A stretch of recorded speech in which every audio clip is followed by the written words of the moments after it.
বাণিজ্যিকভাবে পেঁপে চাষে ভাগ্য ফিরেছে ঢাকার ধামরাইয়ের অনেক কৃষকের। উপজেলার রোয়াইল ও সানোরা ইউনিয়নে পেঁপে চাষ করে আর্থিকভাবে সফলতার মুখ দেখেছেন তারা। এতে ভিন্ন পেশা ছেড়ে পেঁপে চাষে ঝুঁকছেন অনেকেই। ধামরাই প্রতিনিধি মোহাম্মদ রাসেল হোসেনের পাঠানো তথ্যচিত্রে ডেস্ক রিপোর্ট। ধামরাইয়ে ফল এবং সবজি দুইভাবেই চাষ হচ্ছে পেঁপে। পেঁপে চাষে ঝুঁকি কম এবং চাহিদাও ভালো। বাজারে পেঁপের দাম ভালো পাওয়ায় বাণিজ্যিকভাবে পেঁপে চাষ করছেন কৃষকরা। পেঁপে চাষ করে সফলতা অর্জনের পাশাপাশি আর্থিকভাবে স্বাবলম্বী হয়েছেন রোয়াইল এবং সানোরা ইউনিয়নের অনেক কৃষক। কৃষকদের সফলতা দেখে ইউনিয়নের দুটির অনেকেই এখন ঝুঁকছেন পেঁপের চাষে। আমি 3 বছর ধরে পেঁপে ক্ষেত করতেছি। ইনশাল্লাহ আমার যথেষ্ট পরিমাণ উন্নতি করেছে আল্লাহ দিলি।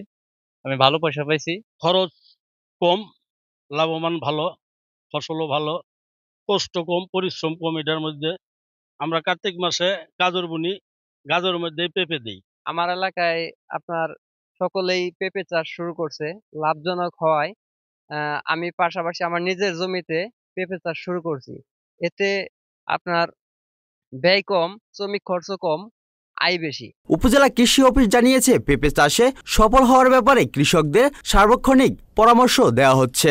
তাছাড়া পেঁপের মান বাড়ানো এবং বিষমুক্ত পেঁপের উৎপাদনও দেওয়া হচ্ছে নানান পরামর্শ। পেঁপের ক্ষেত্রে খুব বেশি পরিচর্যার দরকার হয় না, শুধু এক্ষেত্রে ঝুঁকি একটু রয়েছে। যদি খুব ঝড়ো বাতাস আসে সেক্ষেত্রে পেঁপে গাছগুলো ভেঙে পড়ে যায়।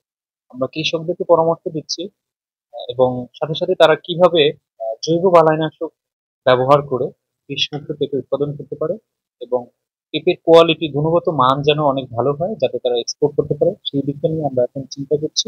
ধামরাই উপজেলা কৃষি অফিসের তথ্য মতে চলতি বছর উপজেলার রোয়াইল ও সানোরা ইউনিয়নের প্রায় ৬,৪১২ হেক্টর জমিতে পেঁপে চাষ করা হয়েছে। এর মধ্যে ৭০% পেঁপে চাষ হয়েছে রোয়াইল ইউনিয়নে।